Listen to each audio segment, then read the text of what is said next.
Being from Tennessee, and being under Schwinn and her Berkeley educated radical views, I was actually shocked when I heard that she was being nominated by President Trump because she is the most unlike President Trump and her policies are not the same.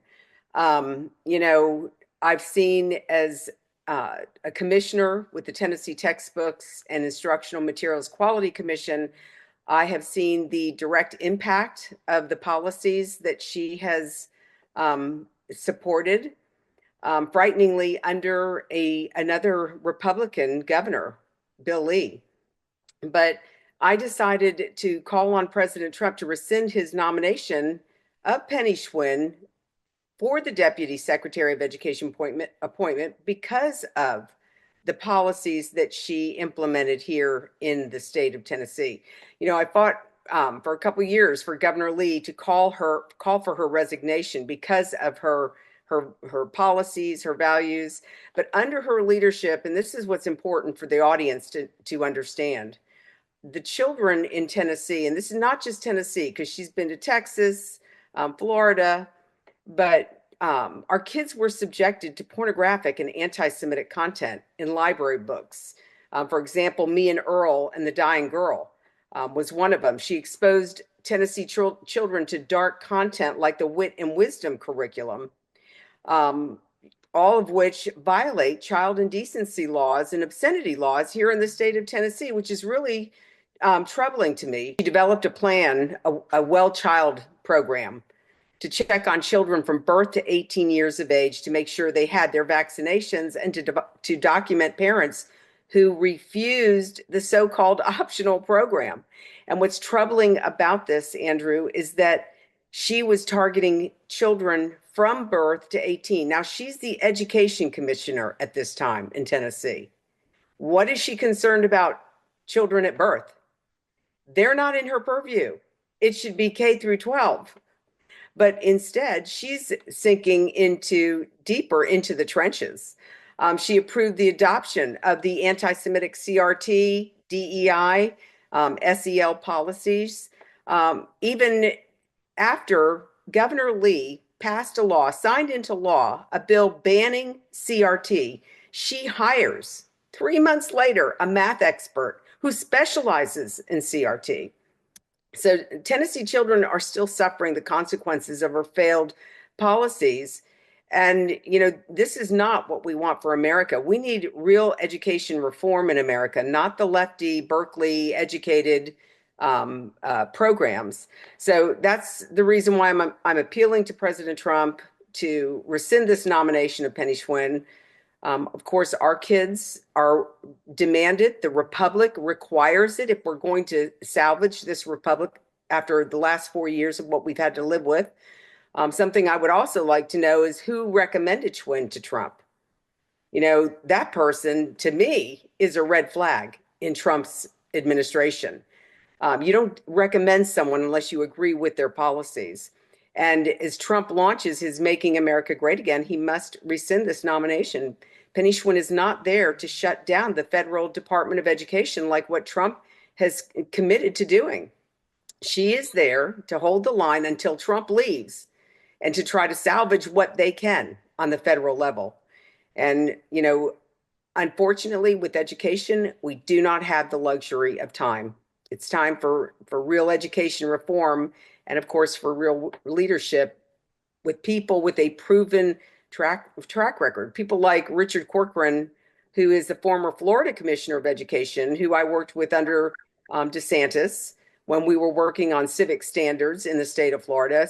Florida has the gold standards for civics when it comes to civics and social studies education.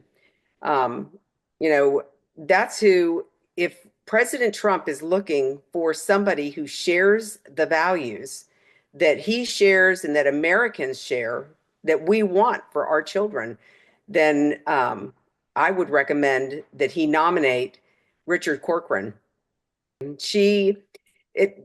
We've been following her for several years. So she left Berkeley, left California, Sacramento, went to Texas, And she's strategically targeting whoever is helping her through this process.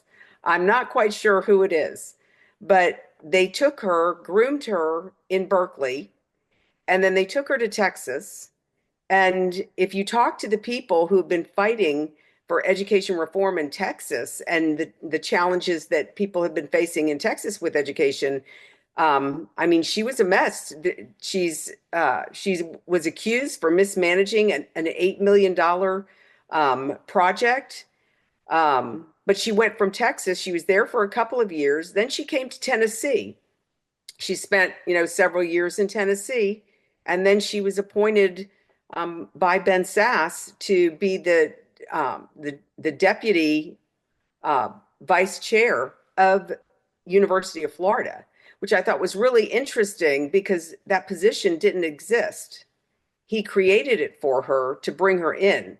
This is one of the other issues that we're having to deal with regards to education is the teaching universities. And Florida has some great teaching universities. So she's targeting these obviously red states.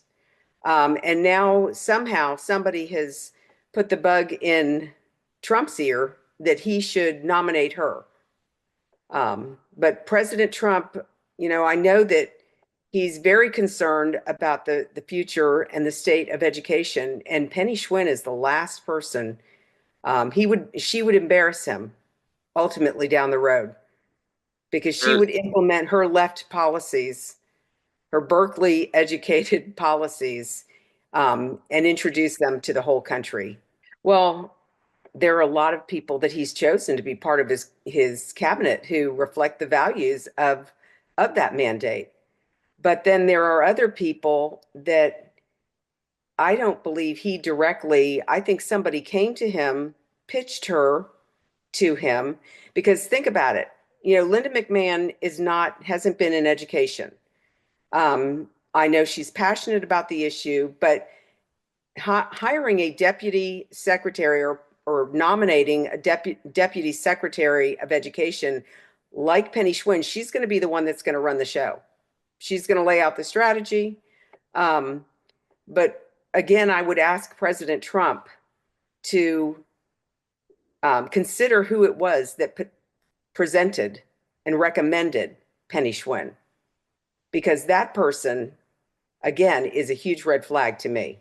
I would love to know who that person was, because I wouldn't consider their recommendations ever again if they just knowing right off the bat that they submitted Penny Schwinn is enough to tell me this guy does not, or gal, doesn't need to be anywhere close to President Trump in recommending anybody for any position within his cabinet. This is a very dangerous, this is one of the most important cabinet positions, I believe. Yes, national security, all of that is important. But we're talking about the future of the republic. Because if we don't educate our children, if we don't implement real education reform, like what we saw Governor DeSantis do, when we took textbooks to Governor DeSantis to show him the extent of the anti-Semitic, anti-American, anti-Judeo-Christian values that were reflected in these textbooks, he said to me then, he was congressman running for governor, he said, "I'm running for governor. If I get elected, we're getting rid of these textbooks and we're getting rid of Common Core." And sure enough, he gets elected. And one of the first order of business, he had a press conference and said, "We're getting rid of these textbooks. We're getting rid of Common Core because somebody brought me the textbooks to show me the content." And as a result of that, because of that, we were invited to participate when he called for an emergency review of civic standards. And this is what I would love to see President Trump do, is call for a national review of civics and social studies standards state by state to make sure we are not teaching our children to hate America. And because look at what's happened to over the last 10, 12 years that we've been fighting this battle with the curriculum and the anti-Semitic content in our kids' textbooks. We've been fighting this all these years.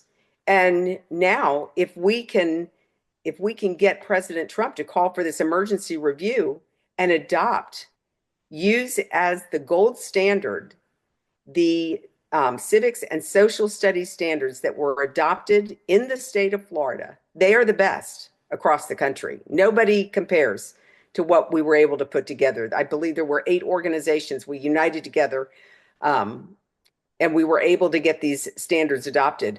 I would love to see President Trump call for those standards to be the model that other states adopt to use to implement, so that we start teaching our kids, just like in Florida, every year, K through 12, about our civics and social studies. If we can do that, we can reverse the course. It's going to take us, a generation at least, because we've lost 3 generations, Andrew, just from the garbage that our children have been subjected to since we first stumbled upon all this propaganda in the textbooks, which was back in 2012.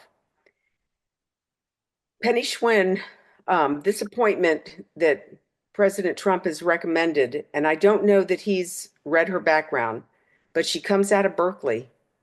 That should be the first huge red flag. Berkeley, she wasn't taught through Berkeley about the values, about the truth about American history, about the role that our founders played, and the roles that the Jewish community played, because that's a big part of our history. But I would encourage President Trump to please reconsider, rescind his nomination to Penny Schwinn. She does not reflect the values of America. President Trump was given a mandate, and we, the people, are asking the president, please do not nominate anybody in the cabinet that does not share the same values that we share as Americans, the Judeo-Christian values our nation was founded upon.